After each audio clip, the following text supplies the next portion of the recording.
오늘 우리에게 주시는 하나님의 말씀은 신약성경 사도행전입니다. 신약성경 사도행전 1장 4절부터 5절의 말씀인데요. 제가 가진 성경으로는 185페이지입니다. 신약성경 사도행전 1장 4절로 5절의 말씀입니다.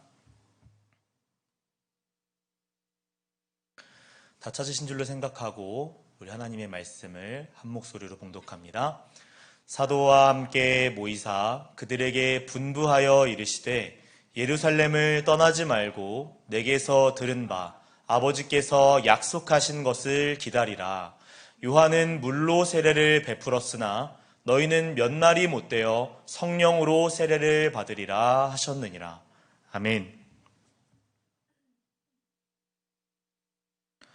오늘은 사도행전 1장 4절로 5절의 말씀을 통하여 기다리는 사람들이라는 제목의 말씀으로 함께 은혜를 나누고자 합니다. 오늘의 말씀은 예수님께서 승천, 그러니까 예수님께서 계셨던 하늘 보좌로 돌아가시기 그 전에 주님께서 제자들에게 말씀하신 내용을 기록하고 있습니다.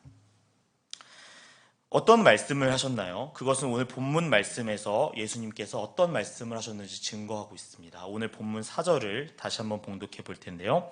4절의 말씀을 다시 한번 봉독합니다. 4절의 말씀입니다. 사도와 함께 모이사 그들에게 분부하여 이르시되 예루살렘을 떠나지 말고 내게서 들은 바 아버지께서 약속하신 것을 기다리라. 아멘. 예수님의 제자들, 곧 사도들은 예수님과 함께 있었습니다. 그리고 예수님은 제자들에게 이렇게 말씀하셨어요. 4절을 보니까 예수님께서 제자들에게 분부하시면서 말씀하셨다고 합니다. 여기서 말하는 분부하시다라는 말을 영어 성경에서는 명령하셨다 이렇게 번역되어 있어요. 즉 오늘 본문은 예수님께서 제자들에게 명령하신 말씀입니다. 아주 엄중한 하나님의 말씀이신 것이죠. 무엇을 명령하셨냐면 아버지께서 약속하신 것을 기다리라. 아버지께서 약속하신 것을 기다리면서 예루살렘을 떠나지 말라라고 명령하셨어요. 기다리라, 떠나지 말라. 이 두 가지의 명령이었습니다. 먼저 기다리라는 명령을 한번 살펴볼 텐데요. 여러분, 기다리는 것을 잘하시는 분이 계신가요? 나는 기다리는 거 참 잘한다. 난 인내가 좀 많은 사람이다. 라고 생각하시는 분이 계신가요? 기다리는 것과 기다리지 못하는 것, 어떤 부류세요? 기다리는 것이 쉬운가요? 기다리지 않는 것이 쉬운가요? 물론 기다리지 않는 것이 더 쉽죠. 기다리는 것이 더 어렵습니다. 우리가 중요한 물건을 택배로 받는다고 한번 생각해 보세요. 오늘 당장에 그 물건을 받아야 돼요. 오늘 당장에 그 택배를 받아야 되는데 오늘 분명히 그 물건이 도착한다고 했었어요. 그런데 물건이 도착하지 않는 거예요. 만약에 물건이 안 온다면 여러분 그냥 마냥 기다리실 수 있으시겠어요? 꼭 그날 왔어야 돼요. 오늘 왔어야 되는 그 물건이 안 도착했을 때 기다려보자, 기다리면 오겠지라고 하시는 분들이 계실까요? 도착해야 할 물건이 오지 않았을 때 우리는 별의별 생각을 하게 됩니다. 이런 생각을 할 거예요. 혹시 내가 주문할 때 주소를 잘못 적었나?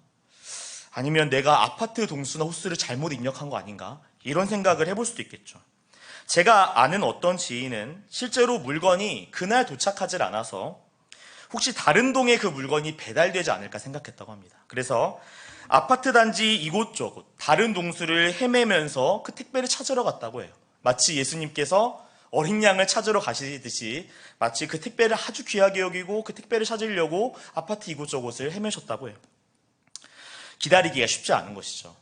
또 약속 장소에서 누군가 기다려보신 적이 있으신가요? 약속 시간은 다 됐어요. 그런데 약속한 그 사람은 오지 않았을 때, 또 그 사람의 전화기가 마침 또 꺼져 있을 때, 여러분 어떻게 하시겠어요? 그 약속된 자리를 그냥 우두커니 지켜서 기다리시겠어요? 아니면 여기라도 한번 그 가까운 근처 역이나 버스 정류장이라도 한 번씩 가보시겠어요? 아마 저 같으면 근처의 역으로 한번 가봤을 것 같아요.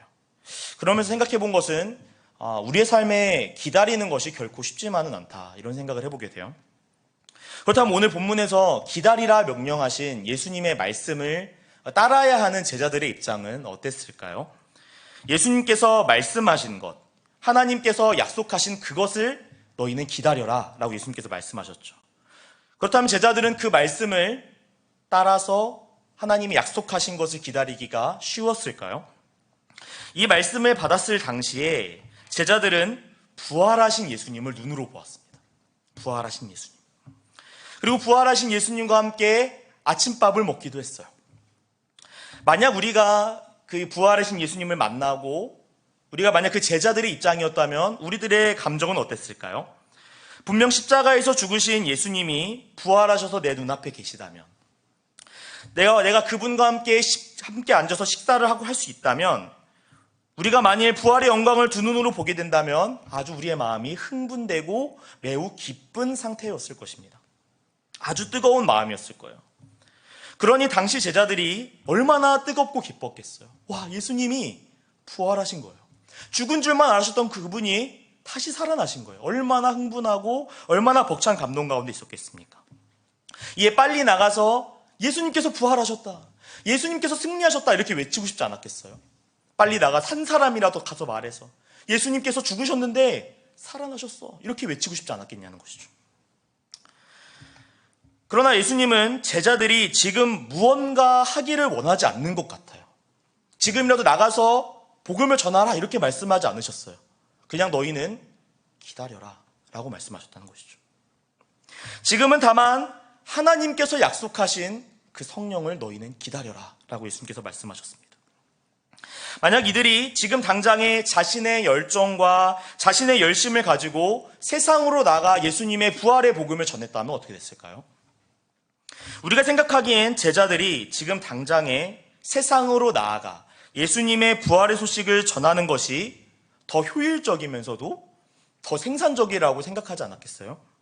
약속하신 성령은 예수님께서 하늘로 올려지신 후에 10일 후에 옵니다.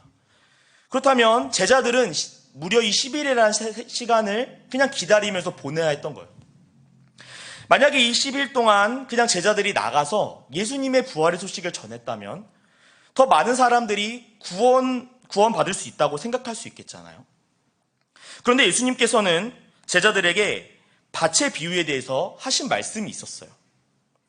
그 밭의 비유에 대해 하신 말씀을 돌아보자면 그 말씀은 이렇습니다. 서둘러서 말씀의 씨를 뿌린다고 그 씨가 빠르게 자란다고 해서 열매가 맺어지는 것은 아니다라고 예수님께서 말씀하시죠. 예수님께서 4가지 밭의 비유를 들으시면서 제자들에게 말씀해 주셨습니다. 첫 번째 밭은 길가밭이요, 돌짝밭이요, 가시떨기밭, 그리고 좋은 땅이라 했습니다. 그중 돌밭에 대해 비유로 말씀하실 때 돌밭 위에 떨어진 씨는 금방 자란다, 금방 자라지만 햇볕이 강하게 쬐면 금방 말라 죽는다고 예수님께서 말씀하셨어요. 그 비유를 풀어주실 때 예수님은 돌밭 위에 떨어진 복음의 씨에 대해 이렇게 말씀해 주십니다. 말씀을 들을 때는 기쁨과 열심을 가지고 금방 열매를 맺을 듯 하다가 뿌리가 얕으니 잠깐 믿다가 시련이 찾아오면 시련을 당할 때 배반한다, 이렇게 예수님께서 말씀하셨어요. 제자들은 지금 부활의 영광을 보고 당장이라도 복음을 만천하에 증거할 수 있을 듯 싶었지만 시련과 어려움이 찾아오면 어떻게 될까요? 또 다시 예수님을 부인하고 배반할 것이라는 것이죠. 제자들은 예수님과 함께 지내며 많은 기적과 이적을 이미 다 보았어요. 예수님은 제자들 앞에서 물 위를 걷기도 하셨습니다. 예수님은 제자들 앞에서 물고기 2마리와 떡 5개로 남자만 5,000명이 되는 많은 사람들을 먹이기도 하셨어요. 이뿐만입니까? 예수님께서는 죽었던 나사로를 다시 부활시키시기도 하셨어요. 이미 이것을 보았을 때 제자들은 예수님께서 생명의 주관자구나, 그것을 알았을 거예요. 그러나 예수님께서 막상 로마 군병에게 잡혔을 때 어떻게 했죠? 예수님은 부활의 주님이야, 나 절대 주님을 배신하지 않아, 이렇게 반응했나요? 그날 밤에 모두가 흩어졌습니다. 예수님을 배신했다는 것이죠. 3년간 예수님께 가르침을 받았음에도 불구하고 그 많은 이적을 보고 경험했음에도 불구하고 막상 어려움이 닥치니까 어떻게 됐죠? 마치 알츠하이머라도 걸린 것처럼, 치매라도 걸린 것처럼 예수님께서 하신 일을 다 까먹고 예수님을 배반하는 우리 제자들의 모습을 우리는 볼 수 있다는 것입니다. 그들이 부활의 영광을 보았다 해도 그들은 또다시 배신할 수밖에 없는, 또다시 예수님을 배신할 수 있는 그런 연약한 존재들이었어요. 이 제자들의 모습이 또한 우리의 연약한 모습이라는 것이죠. 예수님은 사람의 약함을 누구보다 잘 아시는 분이십니다. 그분이 사람의 몸을 입으셨기 때문이죠.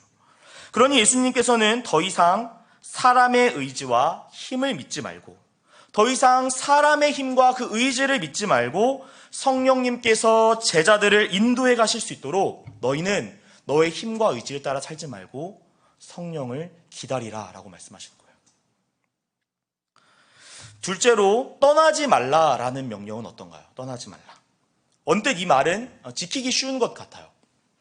우리는 어딘가를 떠나는 것보다 자리를 잡고 사는 것을 편하게 여깁니다. 우리가 여행을 떠났다가 집에 돌아오면 어떤 말을 하죠? 집이 최고다, 이런 말 하잖아요.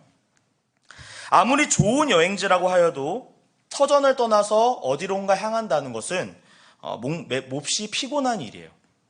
더 나아가 성경에서는 집을 떠난다는 것은 위험을 감수해야 되는 현장도 많았습니다. 아브라함이 본토 친척 아비집을 떠날 때 그가 목숨을 걸고 그 집을 떠났어야 됐던 것처럼 어딘가를 떠난다는 것은 위험이 도사린다는 것이죠. 그래서 어떻게 보면은 떠나는 것보다 머무는 것이 쉬워 보여요. 그 제자들에게 떠나지 말라 하신 말씀은 해볼만 한데 라고 생각할 수도 있겠습니다. 그런데 왜 예수님께서 오늘 본문의 말씀처럼 제자들에게 명령하시면서, 당부하시면서, 분부하시면서 떠나지 말라고 했던 것일까요? 떠나는 것보다 머무는 것이 편한데 말이죠. 이는 우리가 예루살렘이라는 곳이 어떤 도시였는가 살펴볼 필요가 있어요. 제자들에게 예루살렘이란 어떤 동네였을까요? 예루살렘은 예수님께서 십자가에서 죽임을 당하신 장소였습니다. 여러분, 내가 사랑하는 사람이 불의의 사고를 당한 장소가 있다고 생각해 보세요. 그리고 내가 어떤 장소에 대해 안 좋은 기억이 있다고 생각해 보세요. 여러분, 그곳에 머물고 싶으신가요?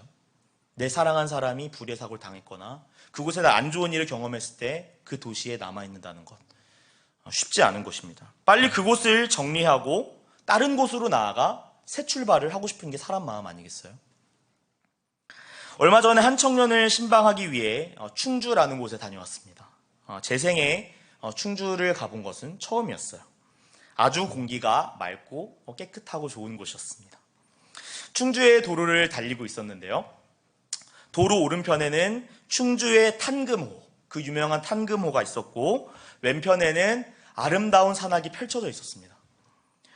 저는 그 풍경을 바라보면서 참 좋은 곳이다, 드라이브 코스로 참 좋겠다, 참 좋은 곳이다 이렇게 얘기했었는데요. 당시 제 조수석에 앉아 있었던 우리 서정무 전도사님은 그곳을 바라보면서 저랑은 다른 생각을 했던 것 같아요. 이곳이 뭔가 낯이 익다고 하시면서 마치 내가 경험했던 어떤 곳과 비슷하다 이렇게 말씀하셨어요. 마치 탄금호는 소양강과 같고 왼편에 보이는 산악들은 자신의 군 생활 때 보였던 산악지처럼 보였다고 합니다.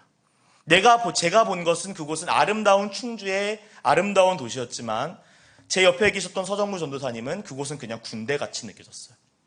보통 남성 여러분은 군대에서 좋은 기억이 별로 없습니다. 그래서 그곳을 다시 가고 싶지 않아요. 그래서 우리 서정무 전도사님도 그곳이 아무리 아름다워도, 이 탄금호와 아름다운 산악으로 아무리 아름다워도 그곳에 머물고 싶지 않아 하셨어요.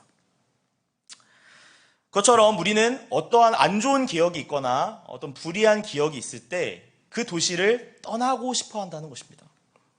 그렇다면 제자들에게 예루살렘이란 도시는 어땠죠? 이스라엘에는 예수님께서 고난을 당하시며 십자가를 향해 나아가시는 길로 추정되는 길이 있습니다. 그곳을 라틴어로 비아 돌로로사, 우리의 말로 슬픔의 길이라고 번역되는 말인데요. 약 2년 전에 제가 그 길을 걸었던 적이 있어요. 그 길은 예수님이 나를 위해 십자가를 지시려고, 예수님께서 나를 위해 십자가를 지시려고 이곳을 지나셨겠구나라고 생각하면서 걷는 길이에요. 그러나 지금은 그 길목에 이런저런 상점들이 많습니다. 이런저런 상점들이 많아서 예수님의 고난을 묵상하면서 이 감정을 몰입하기가 쉽지 않은 곳이었어요. 그러나 제자들 당시에는 어땠을까요? 제자들이 당시에 예수님께서 계셨던, 예수님께서 고난받으셨던 그 예루살렘을 봤을 때 어땠을까요? 예루살렘의 거리를 거닐 때마다 예수님의 고난이 생각나요. 저기 앞에 당장이라도 예수님께서 십자가를 지시고 채찍에 맞으셨던 모습이 떠올랐을 거예요. 그 고난의 현장에서 주님을 떠나고 부인한 자신들의 실패와 수치들이 각 거리마다 보였을 것입니다. 내가 여기서 주님을 부인했는데, 내가 여기서 주님을 떠났는데 하면서 안 좋은 기억들이 생생하게 그 도시 현장에 묻어 있었다는 것이죠. 제자들에게 있어서 예루살렘은 자신이 사랑하는 예수님이 죽임을 당하신 안 좋은 기억, 트라우마가 있는 곳이었습니다. 또한 예루살렘은 예수님의 제자들인 자신들에게 역시 신변의 위협이 도사리는 장소였어요. 언제든 대제사장들과 이 바리새인들의 무리에게 사로잡혀서 누명을 뒤집어 쓰고 예수님처럼 십자가에 못 박히기 십상이었다는 것이죠. 제자들에게 있어 예루살렘은 너무나도 떠나고 싶었던 도시였어요. 더 이상 여기에 오고 싶지 않다. 당장이라도 떠나고 싶다. 만일 예수님께서 제자들에게 오늘 본문의 말씀으로 명령하지 않으셨다면, 분부하지 않으셨다면 분명히 제자들은 예루살렘을 떠났을 것이고 다시는 찾아오지 않았을 거예요. 틀림없이 그들은 예수님의 피냄새로 진동하는 예루살렘을 미워하고 그 자리를 떠났을 것입니다.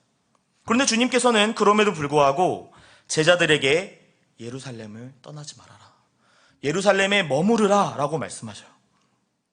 너희가 지금 당장의 부활의 주님을 보고 흥분해서 서둘러 복음을 전하는 것보다 중요한 것이 있다. 너희가 그토록 혐오하는 이 예루살렘을 떠나는 것보다 더 중요한 것이 있다. 그 중요한 것이 무엇일까요? 오늘 본문 5절에 왜 그토록 제자들이 이곳을 떠나지 말아야만 했는지, 왜 이곳을 기다렸어야만 했는지 그 5절에 그 이유가 담겨져 있습니다. 본문 5절의 말씀을 함께 읽겠습니다. 5절입니다. 요한은 물로 세례를 베풀었으나 너희는 몇 날이 못되어 성령으로 세례를 받으리라 하셨느니라. 아멘. 그것은 하나님께서 약속하신 성령으로 세례를 받는 일이었어요. 예수님의 명령을 따라 예루살렘에 남게 될 제자들은 곧 성령으로 세례를 받을 것이라 말씀하셔요. 예수님께서는 제자들이 반드시 성령으로 세례를 받아야 하기 때문에 예루살렘에 남으라 하신 것이죠. 우리는 5절에서 나타난 예수님께서 베푸실 세례에 대해서, 이 세례에 대해서 더 깊이 생각해 볼 필요가 있어요. 본문 사도행전 1장 5절을 보면 흥미로운 부분을 발견할 수 있습니다. 지금 읽은 이 구절은 이전 성경인 누가복음 3장 16절에도 기록되어 있기 때문이에요. 지난주 수요일에 우리 김솔 전도사님께서 말씀을 전하실 때 누가복음과 사도행전의 저자가 누구라고 했었죠? 누가라고 했었죠. 누가. 네. 그때 설교에서 나름 전도사님께서 농담을 하셨어요. 근데 저는 웃었는데 우리 성도님께서는 그 농담이 웃으셨는지 잘 모르겠습니다.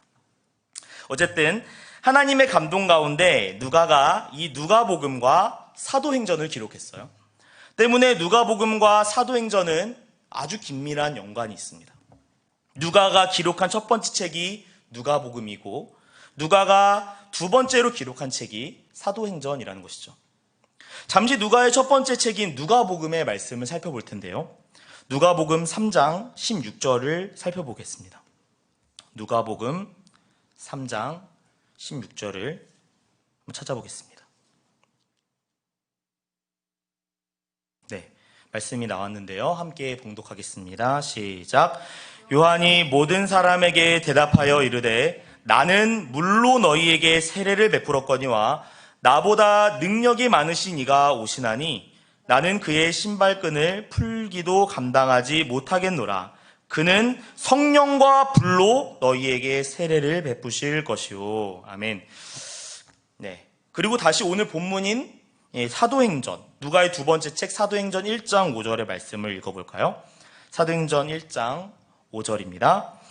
요한은 물로 세례를 베풀었으나 너희는 몇 날이 못되어 성령으로 세례를 받으리라 하셨느니라. 아멘. 누가복음 3장 16절은 세례 요한이 했던 말이에요. 그리고 사도행전 1장 5절은 예수님께서 직접 하신 말씀을 기록하신 것입니다. 아마 눈치가 빠르신 우리 성도님들은 눈치를 채셨을 거예요. 이 두 본문은 비슷해 보이죠. 똑같아 보이지만 미묘하게 다른 무언가가 있다는 것을 눈치채셨을 것입니다. 누가복음의 말씀에는 있고 사도행전에는 없는 단어가 있어요. 그것이 무엇이냐면 불이라는 단어입니다. 불. 누가복음에서 세례 요한이 선포하길 메시아 곧 예수님이 오시면 성령과 불로 그분이 세례를 베푸실 것이다 라고 말씀하세요. 그런데 오늘 본문인 사도행전에서 예수님은 뭐라고 말씀하시죠? 너희가 성령으로 세례를 받을 것이다 라고 말씀하세요. 누가복음에서 세례 요한이 말했던 불로 세례를 받을 것이라는 말은 사도행전에는 보이지 않아요. 아니 왜 불이 없어진 거죠? 이게 질문해 볼 필요가 있어요. 우리가 성경을 읽으면서 혹시 누가가 사도행전을 기록할 때 혹시 빼먹은 것은 아닐까? 그렇지 않습니다. 하나님의 감동으로 쓰여진 성경은 전혀 오점이 없어요. 그러면 왜 불이 없어졌냐는 거예요. 왜 불이 없어졌을까? 사도행전의 말씀에서 불이 빠져야 했던 것은 기록자의 실수가 아니라 어떤 아주 중요한 이유가 있었기 때문에 불이 사도행전에서 빠진 것입니다. 그러기 위해서는 우리가 불의 의미를 알아야겠죠.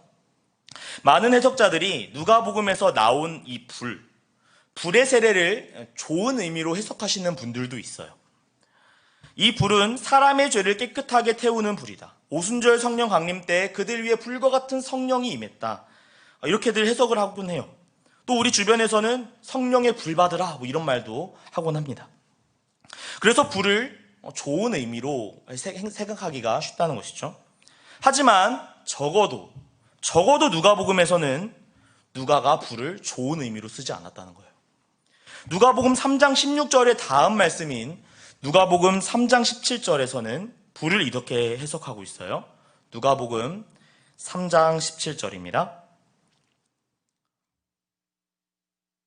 함께 읽습니다. 시작. 손에 키를 들고 자기의 타작마당을 정하게 하사 알곡은 모아 곳간에 들이고 쭉정이는 꺼지지 않는 불에 태우시리라. 아멘. 16절 2절 말씀인 9절은 어떨까요? 우리 누가복음 3장 9절 말씀 한번 읽어보겠습니다. 3장 9절입니다. 시작. 이미 도끼가 나무 뿌리에 놓였으니 좋은 열매를 맺지 아니하는 나무마다 찍혀 불에 던져지리라. 아멘. 여러분 어떠신가요? 불에 대한 이미지가 좋은 의미, 긍정적인 의미로 다가오시나요? 적어도 누가가 불에 대해 말할 때는 이 불은 심판의 불이요.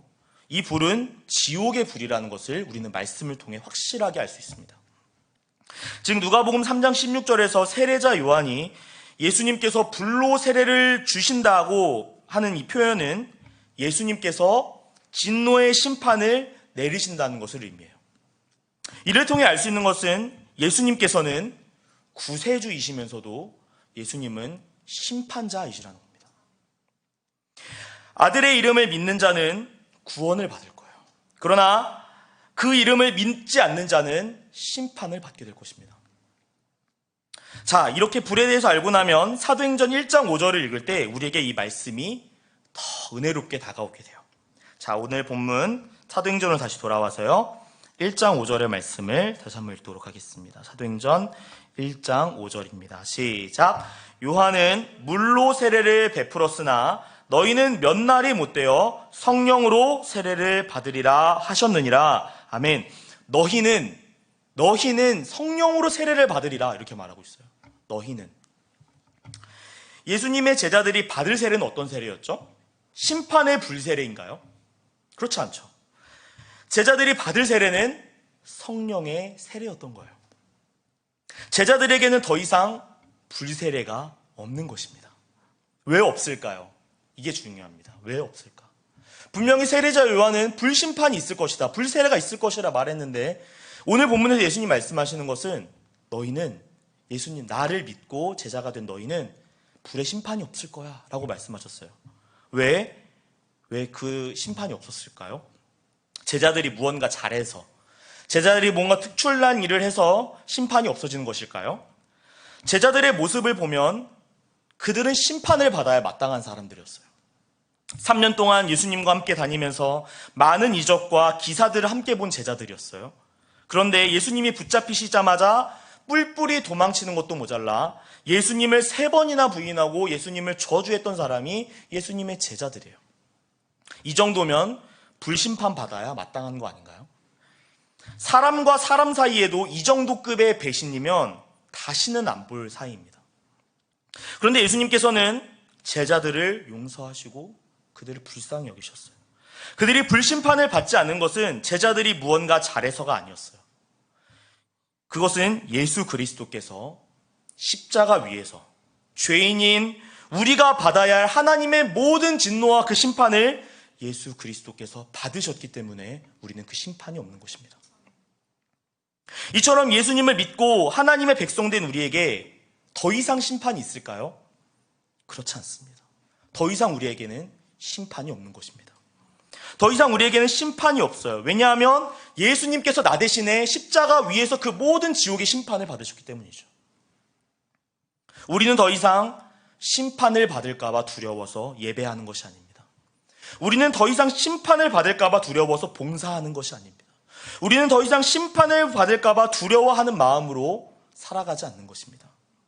나 대신 모든 심판을 당해주신 주님께 감사하는 마음으로 주님을 예배하고, 나 대신 모든 심판을 당해주신 주님께 감사하기에 섬기고, 모든 생활 가운데 구원의 감격과 기쁨으로 충만하여져서 사는 것이 바로 주님의 성도라는 것이죠.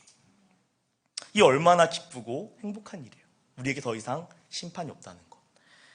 우리 주님 너무나 아름다우시고 찬양받으시기 합당하신 분 아니시겠어요?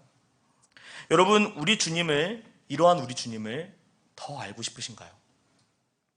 나를 사랑하시사 구원하시려고 나 대신 모든 하나님의 진노의 심판을 당하신 그분을 더 알고 싶으신가요? 더 가까이 하고 싶으신가요? 사랑하면 더 알아가고 싶잖아요. 사랑하면 더 가까이 하고 싶잖아요. 그러나 사람을 알아가면 알아갈수록 오히려 이제 그만 알고 싶다라고 하는 사람들도 있죠. 적당히 거리를 두고 싶을 수도 있습니다.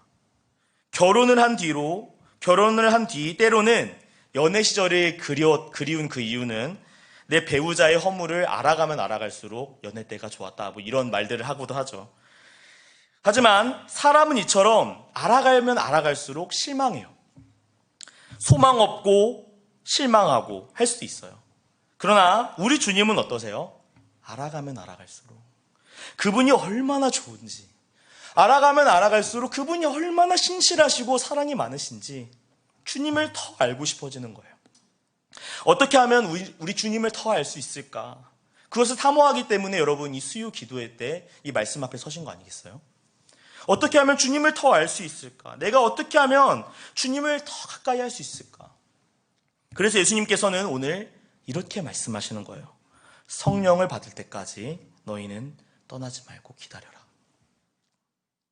요한복음 15장 26절 이렇게 성령에 대해서 말하고 있습니다. 내가 아버지께로부터 너희에게 보낼 보혜사, 곧 아버지께로부터 나오시는 진리의 성령이 오실 때에 그가 나를 증언하실 것이요. 아멘. 성령님께서 예수님을 아는 일을 도우신다는 거예요. 성령님께서 우리 가운데 임하시면 내가 사랑하는 그 예수님을 더 알게 된다는 것입니다. 성령님께서 친히 증언하심으로 우리가 그분을 더 알 수 있게 돼요. 성령이 우리 가운데 임하시면 성령께서 곧 예수님에 대해 말씀해 주신다고 이 요한복음에 말씀하고 있죠. 요한복음 14장 26절은 이렇게 말합니다. 보혜사, 곧 아버지께서 내 이름으로 보내실 성령, 그가 너희에게 모든 것을 가르치고 내가 너희에게 말한 모든 것을 생각나게 하리라. 아멘. 성령님께서 우리에게 오시면 어떻게 된다고요? 예수님의 가르침이 생각이 난대요. 제자들은 어떻게 했어요? 제자들은 그 예수님께서 잡히는 그 현장, 위기의 현장에서 예수님의 가르침을 다 까먹고 도망갔잖아요. 그럼 성령님이 이제 계시면, 성령님이 오시면 어떻게 되겠어요? 어떤 시련이 찾아와도, 어떤 어려움이 찾아와도 도망치지 않고 예수님의 가르침을 굳게 붙들고 예수님을 신앙하는 이 신앙의 길에 굳건히 서게 된다는 것입니다. 우리가 세상 속에서 살아가다 보면 예수님의 말씀을 얼마나 뒷전으로 빼는지 몰라요. 때로는 그 말씀이 우리 가운데 생각이 나도 말씀 생각 안 나는 척하고 그 말씀 순종하지 않고 무시하는 때가 얼마나 많습니까? 그러나 성령께서 우리 가운데 계시면 우리 가운데 예수님의 가르치심이 생각나고 그 말씀을 따르게 하신다는 거예요. 그래서 요한복음 16장 13절에 보면 그 진리의 성령이 오시면 그가 너희를 모든 진리 가운데로 인도하시리니 아멘 라고 말씀하고 계시는 것이죠. 성령님이 우리 가운데 계시면 비록 제자들은 처음에 예수님을 부인하고 예수님을 배반하고 떠났지만 이제 성령님께서 제자들 가운데 임하시면 성령님께서 우리 가운데 임하시면 이제 우리는 예수님을 배반하지 않고 성령님 안에서 예수님의 말씀을 따르며 예수님의 가르침을 따라 살아갈 수 있다는 것입니다. 말씀을 정리해 보겠습니다. 사랑하는 여러분, 예수님은 어떤 분이신가요? 예수님은 불과 성령으로 세례를 베푸시는 분입니다. 그분은 구세주요 또한 심판자이십니다. 그 가운데 우리는 원래 본질상 진노의 자녀, 마귀에게 속했으므로 하나님의 진노, 하나님의 불, 하나님의 심판의 세례를 받아야 마땅했어요. 다른 누구 찾아볼 필요가 없습니다. 내가 그 심판을 받아야 마땅한 사람이었어요. 그러나 예수님께서 나를 구원하시려고 십자가 위에서 나 대신 그 모든 형벌을 받아주신 거예요. 예수 그리스도 안에 있는 우리에게 더 이상 심판과 형벌은 없습니다. 얼마나 감사한지 몰라요. 이것만으로도 너무나도 감사한 일인데 주님께서는 우리에게 성령을 선물로 주세요. 성령으로 우리 가운데 세례를 주신다는 것입니다. 우리에게 오신 성령님은 나를 구원하신 예수님을 더 알아가게 됩니다. 그리고 우리는 예수님을 알아가면 알아갈수록 그분을 더 사랑하게 돼요. 매일의 삶 속에서 주님을 잠잠히 기다리는 시간이 우리에게 필요하겠습니다. 여러분, 주님을 기다리고 계신가요? 오늘 제자들이 예수님께서 분부하여 명령하셨던 것처럼 기다리라, 거기 머무르라 하실 때 여러분 어떠하시겠어요? 내가 약속하신 성령을 날마다 기다리며 그분을 의지하며 살아가고 있는지 우리는 생각해 보아야 됩니다. 우리의 열정과 우리의 열심만을 가지고 그냥 무턱대고 나가는 것이 아니라 오늘 하루의 삶 가운데 하루를 시작할 때 그분의 인도하심을 간절히 구해야 되는 것입니다. 짧은 시간이라도 나의 연약함과 부족함을 인정하면서 성령님의 붙드심과 인도하심을 구해야 되는 것입니다. 그리고 마침내 우리 가운데 성령 충만으로 역사하실 주님은 우리를 의의 길로, 복된 길로 우리를 인도하실 것입니다. 우리에게 오신 성령님은 나를 구원하신 예수님을 더 알아가게 하십니다. 그리고 우리는 예수님을 알아가면 갈수록 그분을 더더욱 사랑하게 될 것이에요. 또한 예수님을 알수록 우리의 약함이 드러날 것입니다. 내가 주님을 떠나 아무것도 할 수 없는 존재라는 것을 깨달아 알게 될 것이에요. 그러기에 나의 약함을 아시는 주님께서 주님의 말씀을 따라 살 수 있도록 성령께서 힘을 주시고 도와주실 거예요. 우리는 이전보다 주님을 더욱 의지하게 될 것입니다. 또한 우리에게 오신 성령님은 우리 각 자리에서 역사를 일으키실 거예요. 베드로는 그토록 떠나고 싶었던 이 예루살렘에서 그가 예루살렘 교회의 기둥으로 쓰임 받게 된 것처럼 불편하게 느껴지는 머물고 싶지 않은 곳에서도 주님의 성령이 그 가운데 임하시니 그가 그 자리에서 새 일을 경험하게 된 것처럼 우리 역시 우리가 불편하게 느끼는 자리, 머물고 싶지 않은 곳이라 할지라도 주의 성령과 함께함으로 그 어디에서나 하나님의 영광을 볼 수 있는 것입니다. 나의 가정의 자리가 불편합니까? 나의 학교의 자리가, 배움의 현장이 불편하게 느껴집니까? 나의 생업의 현장이 불편하게 느껴집니까? 머무르십시오. 머무르시고 성령님을 기다리시기를 바랍니다. 성령께서 기다리는 우리 가운데, 주님을 기다리는 우리 가운데 하나님의 은혜로 함께하여 주시다 베드로가 예루살렘의 기둥으로 쓰임받은 것처럼 우리를 높이 사용하셔서 우리가 있는 모든 처소 가운데 하나님의 영광을 드러내실 거예요. 오늘 이 밤에 그런 성령의 충만하심을 사모하셨으면 좋겠습니다. 오늘 이 밤에 그 성령의 충만하심 가운데 예수님을 더욱 알아가며 우리를 구원하신 그 구원의 감격과 소망 가운데 살아가게 되시는 저와 우리 성도님들 모두가 되시기를 간절히 소망합니다. 이 시간 찬송하며 나아가겠습니다. 찬송가 453장 예수 더 알기 원하네.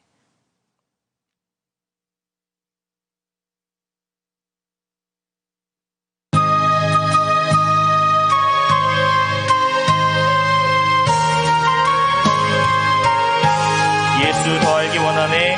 예수 더 알기 원하네. 크고도 넓은 은혜와 계속해 주신 사랑을 간절히 알기 원하네.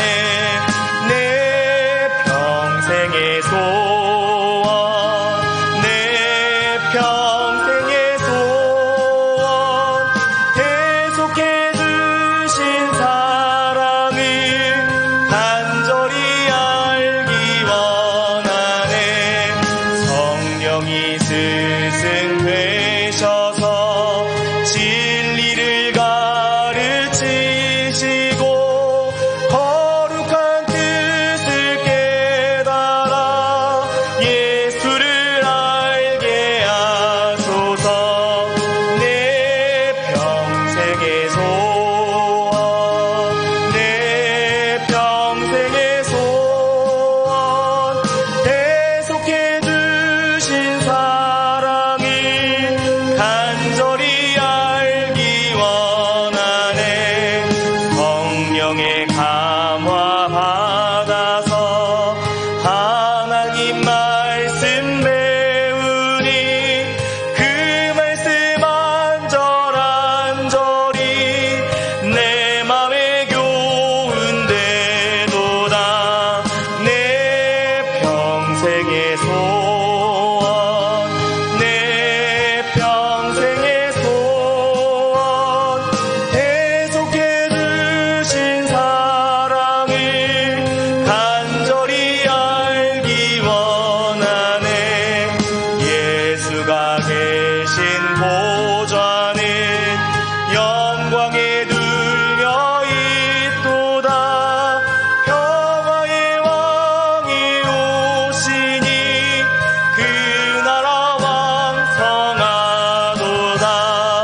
내 평생의 소원, 내 평생의 소원, 계속해 주신 사랑을 우리 다시 한번 찬양하겠습니다. 예수 더 알기 원하네.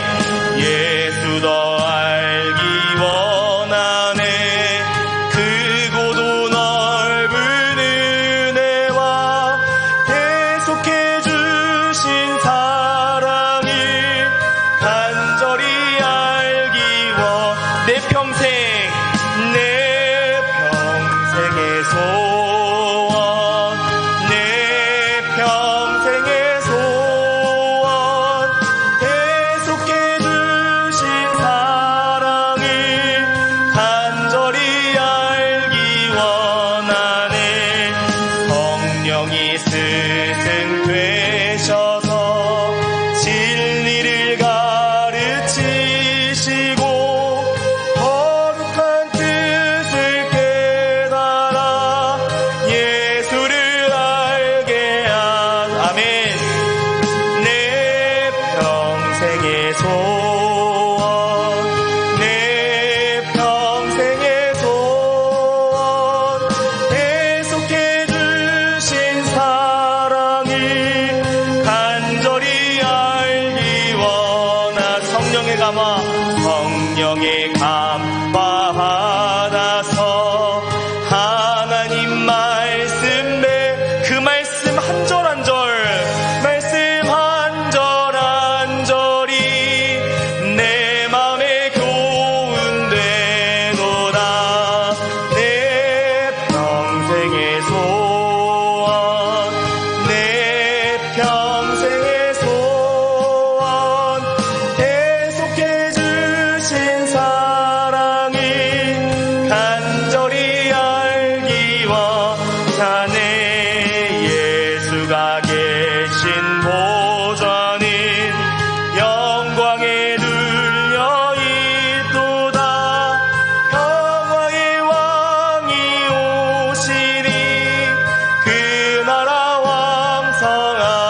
우리 시간 함께 기도하며 나아가겠습니다.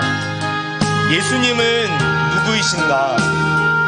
그분은 구원자이십니다. 또한 그분은 심판주이십니다. 우리는 하나님의 진노의 심판을 받아야 마땅했습니다. 그러나 예수 그리스도께서 그 십자가 위에서 내가 당해야 할 그 진노의 심판을 당해주셨습니다. 주님, 그렇게 주님은 우리의 구원자이십니다. 주님을 더 사랑하기 원하며 주님을 알기 원합니다. 제자들이 비록 실패했지만, 때로는 넘어졌지만 하나님의 성령으로 말미암아 다시 한번 일어나게 하신 것처럼 주여, 우리 가운데 성령으로 함께하여 주셔서 우리의 모든 삶의 현장에서 주님의 뜻을 이루며 예수님을 알며 예수님의 거룩한 뜻을 이루어 나가는 하나님의 복된 백성들 우리가 될 수 있도록 하나님 성령이 우리와 함께하여 달라고, 성령 충만 허락하여 달라고 이 시간 주여 한번 부르시고 동성으로 기도하며 나아가겠습니다. 주여, 하나님 아버지 감사합니다. 하나님, 예수님은 누구이신가? 예수님은 우리를 구원하신 분이십니다. 어떻게 구원하셨는가?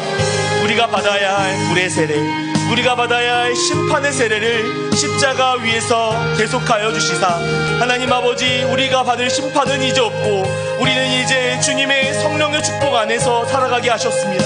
주여, 나 대신 불의 심판을 받으신 주님 감사합니다. 그 심판은 내가 받아야 마땅하였으나 주님께서 나 대신에 아버지 그 심판을 받아주시고 이제는 우리 가운데 구원과 축복의 성령의 세례로 우리가 함께하여 주시니 참 감사합니다. 하나님, 예수님을 더 알기 원합니다. 예수님을 더욱 닮기 원합니다. 제자들에게 아버지 분부하여 말씀하여시되 기다려라, 성령을 기다리고 너희가 그 성령을 받기 전까지 예루살렘을 떠나지 말라 말씀하신 것처럼 하나님, 우리 역시 아버지 주님의 성령을 기다려야만 하겠습니다. 매일의 삶 속에서 주님을 기다리며 주님의 임재를 사모한 우리가 되게 하여 주옵소서. 날마다 한 걸음 한 걸음 걸어가며 갈수록 주님의 은혜 없이 우리가 얼마나 넘어지고 낙심하고 절망하는 연약한 존재인지 깨달아 알겠사오니 하나님 아버지, 오늘도 성령을 기다리는 모든 사람들 가운데, 주님을 기다리며 간절히 사모하는 모든 자들 가운데 성령의 충만함을 더하여 주셔서 예수님을 알며 또 아버지 하나님, 우리의 삶 가운데 일하실 하나님의 영광을 볼 수 있도록 주여 인도하여 주시옵소서. 아버지 하나님 감사합니다. 주여, 성령이여, 이 시간 이 밤 가운데 하나님, 우리 가운데 성령의 충만을 더하여 주시옵소서.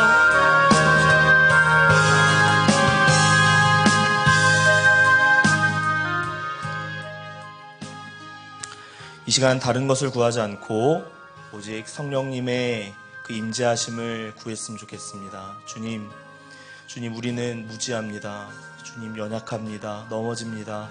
주께서 우리를 붙드시지 아니하면 우리는 또 이것을 쳇바퀴처럼 반복하게 될 것입니다. 성령님, 이 시간 주님을 기다리는 우리 가운데 하나님의 은혜로 함께하여 주시사 하나님, 예수님을 알게 하여 주시고 예수님을 닮게 하여 주시고 예수님의 영광을 나타낼 수 있도록 성령님, 우리 가운데 임하여 달라고 이 시간 주여 한번 부르시고 동성으로 기도하며 나아가겠습니다. 주여,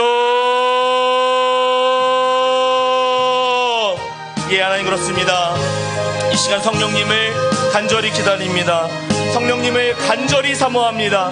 하나님, 우리는 연약합니다. 우리는 부족합니다. 우리는 넘어집니다. 하나님, 오늘 아버지 본문의 제자들처럼 아무리 많은 이적과 역사를 보아도 하나님, 막상 어려운 일이 찾아오면, 고난과 시련이 찾아오면 주님 나 몰라라 하고 도망치는 것이 우리의 모습입니다. 주여, 그러하기에 주님께서 제자들에게 말씀하시는 것은 성령을 기다리라 말씀하십니다. 성령을 기다리라 말씀하십니다. 도저히 하나님 아버지, 우리 가운데 성령이 임하셨을 그때 우리는 더 이상 두려울 것이 없습니다. 왜냐하면 우리가 지금 죽어도 우리가 갈 곳은 심판의 자리가 아니라 하나님 주께서 약속하신 하나님 천국의 자리이기 때문입니다. 주여, 성령으로 인쳐주시옵시고 하나님, 성령의 충만함 가운데 살아가게 하여 주옵소서. 우리의 삶의 현장들이 있습니다. 하나님 아버지, 특별히 하나님 아버지, 오늘 제자들이 예루살렘에 머물고 싶지 않았겠지만 하나님, 그 자리에서 주의 약속하신 성령을 기다렸던 것처럼 하나님, 우리 하나님께서 우리에게 맡겨주신 현장들이 있습니다. 나의 가정이 어렵습니까? 나의 아버지 일터가 어렵습니까? 나의 학업의 현장이 어렵습니까? 아버지, 내가 속해 있는 모든 현장이 마치 제자들이 예루살렘을 증오하는 것처럼 하나님 아버지 어려움의 자리고 트라우마가 있는 자리고 아버지 하나님 우리 가운데 힘듦을 주는 자리일지라도 하나님 성령이 제자들 가운데 임하였을 때 제자들로 하여금 예루살렘의 교회를 세우시고 예루살렘의 교회의 기둥으로 베드로를 사용하신 것처럼 주여 우리를 기둥 삼아주시사 하나님 우리가 맡겨진 가정과 우리에게 맡겨주신 삶의 현장과 학업의 현장과 일터 가운데서 하나님의 영광을 드러내는 성령을 기다리는 사람들 모두 되어줄 수 있도록 하나님이여 인도하여 주시옵소서.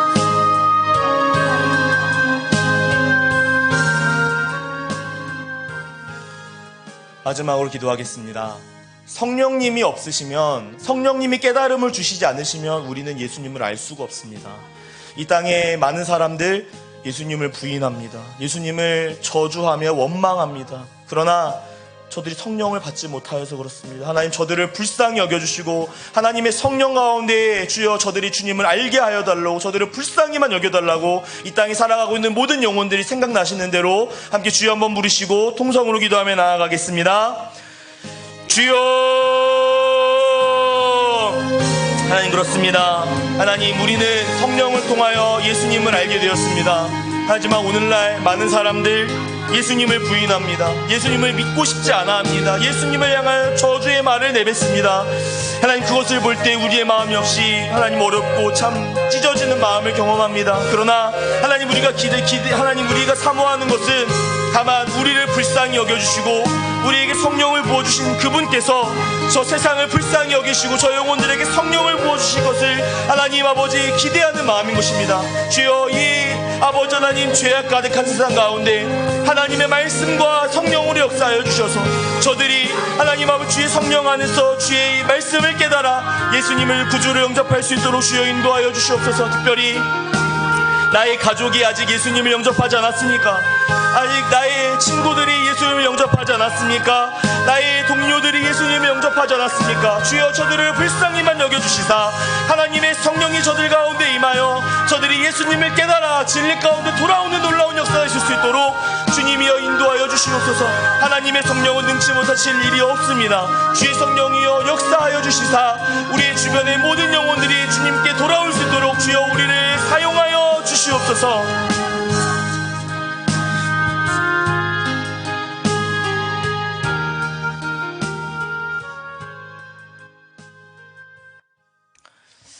하나님 아버지 감사합니다.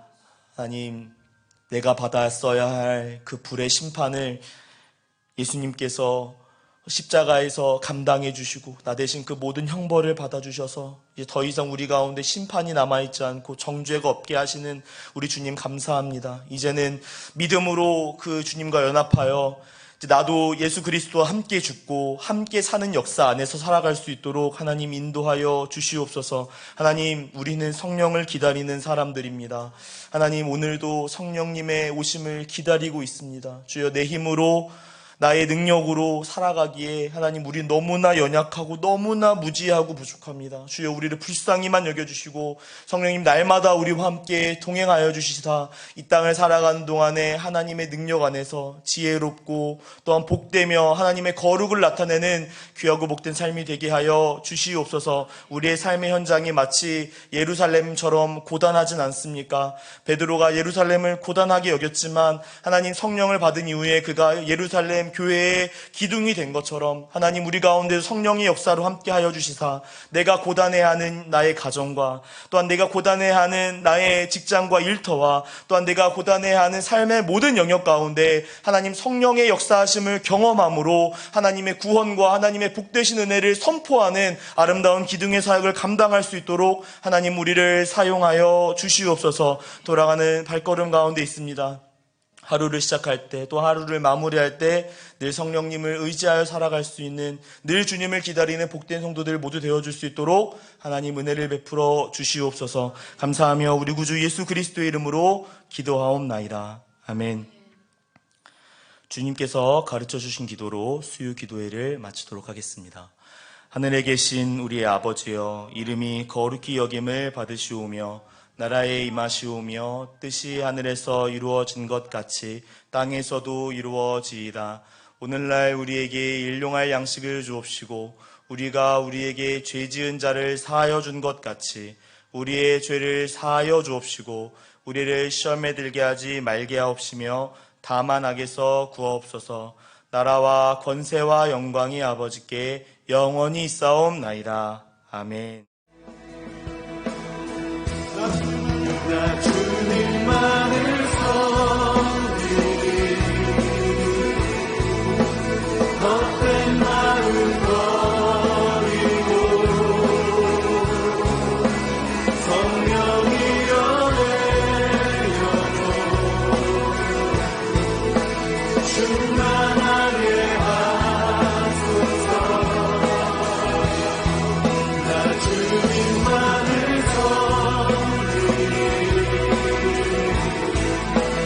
헛된 마음 버리고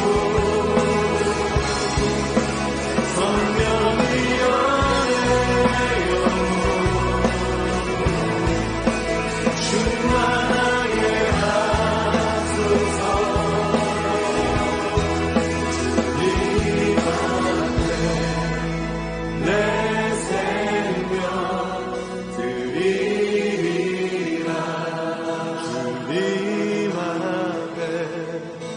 내 생명 드리리라. 주님 앞에 내 생명 드리리라. 주님 앞에 내 생명 드리리라. 주님 앞에 내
higher, no love is wider, no love is like your